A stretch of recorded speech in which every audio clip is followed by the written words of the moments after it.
तो बच्चों इसके पहले मैंने आपको पॉलीग्राफ टेस्ट इसके पहले वाले वीडियो में बता दिया था। आज हम शुरुआत करेंगे कहां से? Narco test. तो मैंने आपको ये बताया था कि पॉलीग्राफ जो टेस्ट होता है वो बोलते हैं ना उससे आसानी से कोई भी बच सकता है, लेकिन नार्को टेस्ट से कोई भी नहीं बच सकता। अब कैसे नहीं बच सकता मैं समझा रहा हूं, लेकिन ये थोड़ा सा रिस्की हो जाता है। ये क्या हो जाता है? थोड़ा सा रिस्की, इसमें रिस्क ज्यादा है। सर रिस्क ज्यादा क्यों है? क्योंकि जब आपका नार्को टेस्ट होने वाला रहता है तो आपको एक इंजेक्शन दिया जाता है। उस इंजेक्शन का नाम है सोडियम पेंटोथॉल। क्या नाम है? Sodium Pentothal. अब ये सोडियम पेंटोथॉल की अगर डोज एक सीमित मात्रा में होती है, अगर थोड़ा सा ज्यादा दे दिया तो भी तकलीफ है, अब कम दिया तो भी तकलीफ है। अगर मैंने सोडियम पेंटोथॉल का डोज अगर ज्यादा दे दिया तो मुझे क्या करना था? उसको बेहोश करना था ना। तो वो बेहोश होने की जगह हमेशा के लिए बेहोश हो जाएगा, कोमा में जा सकता है। तो ज्यादा भी नहीं दे सकता और कम भी नहीं दे सकता। कम क्यों नहीं दे सकता? अगर कम दूंगा तो उसका असर ही नहीं होगा, और मैं सोचूंगा कि भाई साहब ये बराबर एकदम बोलते हैं ना, ये दवाई के नशे में बोल रहा है, मतलब दवाई जो दिया हूं मैं वो दवाई काम कर रही है, लेकिन वो पूरे होशो हवास में आंसर देते रहेगा और बच जाएगा। अगर कम दिया तो दवाई काम ही नहीं करेगा, एकदम होश में रहेगा वो, और जैसा मन करेगा ऐसा आंसर देगा। तो बहुत टेंशन इस बात का है कि ना तो थोड़ा भी कम दे सकते हैं ना तो थोड़ा भी ज्यादा। इसके लिए थोड़ा सा ये रिस्की होता है। इसे एनेस्थेसिया भी बोलते हैं। एनेस्थेसिया मतलब अगर किसी को बेहोश करना है तो ये दवाई दी जाती है। आपने देखा होगा हॉस्पिटल हॉस्पिटल में सर्जरी जरी की जाती है तो लोगों को बोलते हैं ना बेहोश कर करके दिखते रहता है, फिर कट पीट करते हैं। जैसे किसी का पेट का ऑपरेशन है, किधर का भी ऑपरेशन है, तो पहले उनको बेहोश होने की दवा देते हैं, और ऐसी दवा देते हैं ताकि कि आपके शरीर में दर्द ना हो, कटिंग विटिंग कुछ भी हो। अगर सपोज दैट आपके हाथ का सर्जरी करना है तो आपके हाथ को ऐसे ले आके पटक पटक के डॉक्टर चालू हो जाएगा काटना। चल रहा भाई काटना शुरू करता हूं। नहीं, पहले वो आपको बेहोशी की दवा देगा, आपके पूरा ये जो बोलते हैं ना पार्ट्स काम करना बंद कर देगा, इसमें कुछ असर ही नहीं फील होगा, तब उसके बाद वो कटिंग फिटिंग करेगा। अब ये बराबर आपका हाथ मूव हो रहा है, अब इसको काटूंगा तो आप तुरंत ही उछल कूद करके करने लगोगे। अब पता चला कि मैंने सोडियम पेंटाडोल आपको दिया, थोड़ा सा कम दे दिया, आपका सर्जरी चालू हुआ, कैंची लेकर के आधा हाथ काट करके निकाले ही थे, तब तक आप होश में आ गए, क्या कर रहा है? प्रॉब्लम हो सकता है। तो इसके लिए ना तो ज्यादा दे सकते हैं ना तो कम दे सकते हैं। अब इसे ही बोलते हैं ट्रूथ सीरम, सच बोलने वाला सीरम। इसे क्या बोलते हैं? ट्रूथ सीरम, सच बोलने वाला सीरम। इसे बोलते हैं हाइप्नोटिक स्टेट होता है, जहां पे बोलते हैं ना इंसान का दिमाग जीवित तो रहता है लेकिन उसकी इंटेलिजेंस खत्म हो जाती। कैसे मैं बता, अभी देखो नार्को टेस्ट इनका भी होने वाला है भाई साहब का, आफ्ताब भाई का। इन्होंने क्या किया था श्रद्धा को, कुछ याद है? ये तो सुने होगे ना। ये दिल्ली का केस है। इसके बॉडी पार्ट्स को उसने कट कट कर करके फ्रीज में रखा था, और बाद में ले जा करके अलग अलग जगहों पे प्लांट किया, फेंक दिया। तो अभी कई दिनों से देखो बहुत सारे ऐसे केसेस आ रहे हैं। अभी रिसेंट में देखो एक दो दिन पहले आया, किसका? और साक्षी का, और क्या नाम है उसका? साक्षी, और वो लड़के का नाम क्या है कुछ तो, अभी आया दो तीन दिन पहले, सुने? अरे वो जो लड़का है उसे बार बार 21 चाकू मारा, उसके बाद फिर लादी से उठा उठा के सर पे उसके मारा, फिर उसके पैर से मारा उसको कई बार। तो ऐसे बहुत सारे केसेस आ रहे हैं। हालांकि उसका तो कुछ टेस्ट नहीं होने वाला क्योंकि वो तो कैमरे में सीधा पकड़ा गया है। अब जब आपका नार्को टेस्ट होता है तो क्या होता है? जैसे ये बंदे का नार्को टेस्ट होने वाला है, इसको इंजेक्शन दे दिया गया, एक ट्रूथ सीरम। तो उसमें क्या होगा कि आपका जो बेसिक इंटेलिजेंस है वो तो जीवित रहेगा। बेसिक इंटेलिजेंस मतलब आपसे पूछा जाएगा आपका नाम क्या है, तो आप बोलोगे अपना नाम। आप कहाँ रहते हो, आप बता दोगे, मतलब बेसिक इंटेलिजेंस आपका बराबर काम करेगा। लेकिन क्रिएटिविटी खत्म हो जाएगी, इमेजिनेशन खत्म हो जाएगा, एनालिसिस खत्म हो जाएगा।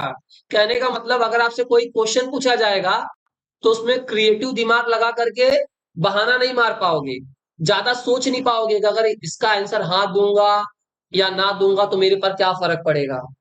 एनालिसिस नहीं कर पाओगे कि अगर इसका आंसर मैं हाँ दूंगा तो मेरे को जेल होगी कि नहीं होगी, ये सब नहीं सोच पाओगे। आप एकदम स्ट्रेट फॉरवर्ड रहोगे। जो आपसे पूछा जाएगा, शराबियों को देखो, शराब पीने के बाद आप कुछ भी पूछ लो, सब बता देते हैं। बताते कि नहीं बताते? तो वैसे ही जैसे ये ट्रूथ सीरम दिया जाता है, तो बेसिक इंटेलिजेंस तो रहती है, लेकिन ये सब चीजें क्या हो जाती हैं, खत्म हो जाती है। क्या क्या? उसकी क्रिएटिविटी खत्म, उसका इमेजिनेशन खत्म हो जाता है, एनालिसिस खत्म हो जाता है। मतलब वो दिमाग लगा करके, घुमा फिरा करके गलत आंसर नहीं दे सकता। जो पूछा जाएगा स्ट्रेट फॉरवर्ड वही आंसर देगा। अभी देखो, एक केस था 2015 का, बहुत भयंकर केस था। उसके पेरेंट्स, मतलब सचमुच में उसके पेरेंट्स के साथ बहुत गलत हुआ।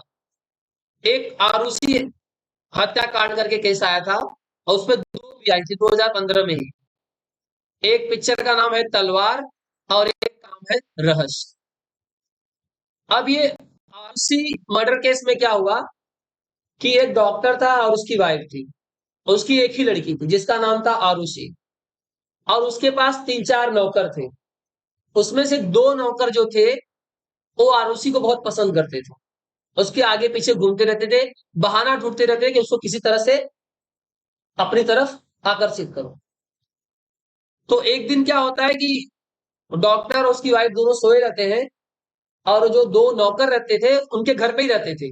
नौकर थे तो मतलब घर में ही रहते थे, उसके काम धंधा करते थे। वो लोग ने मौका पाया और उसके सीधा कमरे में घुस गए। किसके? आरुषि के, जैसा मूवी में दिखाया गया है। और बोलते हैं ना, वो अपने आप को छुड़ाने लगी, हाथों पटकने लगी, तो उसी में क्या हुआ, उसने गुस्से में आकर के उसके सर पे खींच के मार दिया। अब जैसे मार दिया तो बेहोश होश हो गई। ये लोग डर गए, अब क्या करें क्या करें। तो उसने क्या किया, ऐसा चाकू टाइप का लिया था, उससे गले पे ऐसा कट कर दिया, और पूरा खून निकलने लगा, वो मर गई। अब उसका इल्जाम किस पे आ गया? डॉक्टर पे और उसकी वाइफ पे। डॉक्टर पे और उसकी वाइफ पे ये केस आ गया भैया। ये इल्जाम आ गया कि डॉक्टर ने अपनी बेटी को मार दिया होगा, नौकर के साथ इसके संबंध देखे होंगे कि नौकर के साथ ये कर रही है वो कर रही है, तो मार दिया होगा। ऐसा लोगों ने बहुत सारी कहानियां बनाई। फिर क्या हुआ, पुलिस ने पकड़ा, और जिस जो मारने वाला था उसका नाम था कृष्णा। उसको पकड़ा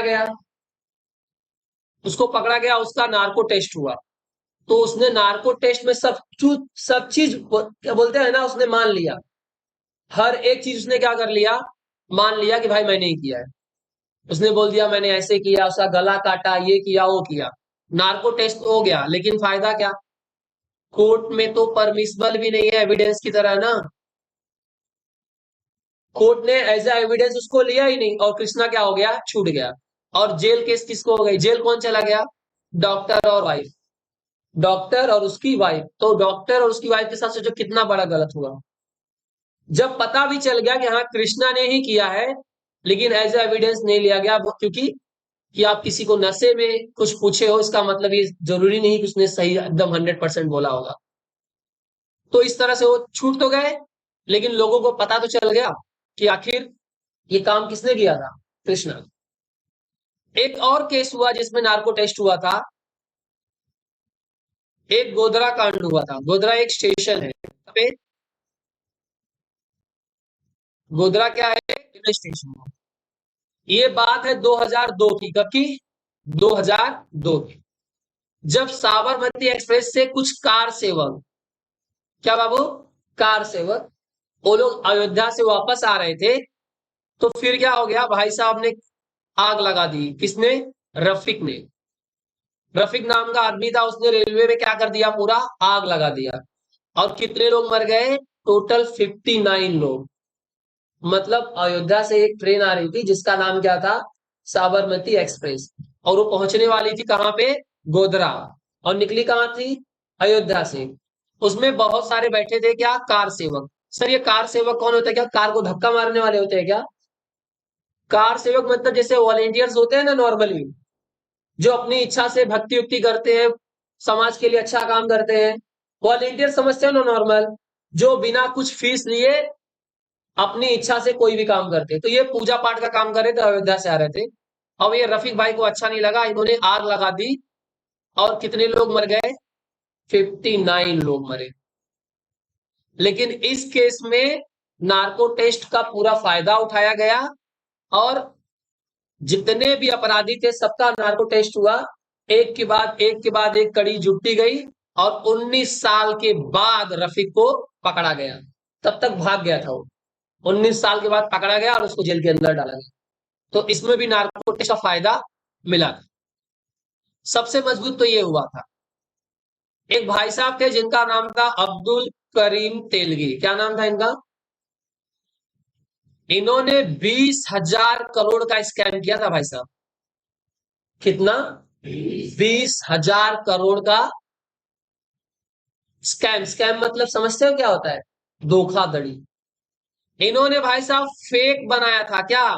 स्टैम्प पेपर। ये दिख रहा है ना, ये जो स्टैम्प पेपर होते हैं, पोस्टल कार्ड, इन्होंने एकदम जैसे आप नोट बनाते हो ना, नकली नोट आती है ना, वैसे भाई साहब ने स्टैम्प पेपर बना लिया था नकली और उसको बेचते थे। 1 रुपए का प्रिंट मारा, 500 रुपए में बेचा। 1 रुपए का प्रिंट मारा, 1,000 रुपए में बेचा। कितना फायदा है सोचो। तो इन्होंने कितने का स्कैम किया बाबू? पूरे 20,000 करोड़ का। जब इनको पकड़ा गया ये भाई साहब को, तो इनका क्या हुआ? नार्को टेस्ट हुआ। और जैसे ही इनका नार्को टेस्ट हुआ, इन्होंने 2-4 अच्छे खासे पॉलिटिशियन का नाम बता दिया कि मेरे साथ ये भी मिला है, ये भी मिला है। वैसे नार्को टेस्ट रोक दिया गया, बोलते ये गलत हो रहा है। क्यों? पॉलिटिशियन का नाम आ जा रहा है, टेंशन नहीं, बंद कर दो। तो नार्को टेस्ट उधर ही खत्म कर दिया गया। क्योंकि आज भी पॉलिटिकल पार्टीज का क्या हो जा रहा है? दबाव पड़ जाता है। पुलिस काम करना चाहती है, लेकिन जो नेता लोग रहते हैं वो करने नहीं देते हैं। अब कोई नेता का, अभी सपोज दैट ये नेताजी हैं, उनका कोई आदमी पकड़ा गया, अगर वो आदमी जेल में जाएगा, पुलिस लेके जाएगी, तो अगर वो आदमी फंसेगा तो नेता भी फंसेगा। क्योंकि आदमी किसके लिए काम करता है? नेता के लिए। तो नेता क्या करता है? अपने आदमी को बचाने के लिए पुलिस को काम ही नहीं करने देता है। हर एक केसेस में ऐसा नहीं होता, लेकिन मोस्टली केसेस में इस तरह से होता है कि पॉलिटिशियन का बहुत दबाव पड़ जाता है, इसलिए पुलिस ढंग से काम नहीं कर पाती। अब बताओ, नार्को टेस्ट चल रहा था, बीच में रुकवा दिया गया, क्यों? नेता लोग का नाम आ रहा था। तो आई होप सो आप समझे होंगे कि ये नार्को टेस्ट होता क्या है।